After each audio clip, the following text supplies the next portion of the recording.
It was heralded as the new dawn of democracy, as what was to be Iraq's new parliament convened earlier this year. But the proceedings lasted for less than 20 minutes before ending in argument, as each political bloc and party accused the others of an inability to compromise. The majority of those elected by the Iraqi people live in the highly protected international zone, the Green Zone that was once the refuge of the American civilian administrators. Unlike the voters, the politicians are largely protected from the widespread violence that has marked months of a country without government.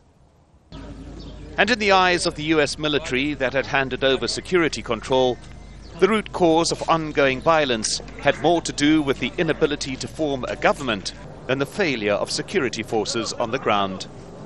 So the best thing that can be done right now for the population and their thoughts is to get a government in place that the people can say, we now have somebody in charge of the government, we have consensus among all the parties, and we can move forward. An electoral process that emerged from years of US occupation and civil war was never going to be easy to complete. The Shia-based Sadrist movement, a key player in forming a coalition, faced a choice of aligning with one of two men who had fought against them in the past. It was part of an initial agreement between the State of Law bloc and the INA in forming the National Alliance, which was just a few seats short of a parliamentary majority that would have allowed it to form a government. But State of Law leader Nouri al-Maliki was the Prime Minister who sent troops against the Sadrist Mahdi army in 2007, and many had not forgotten that.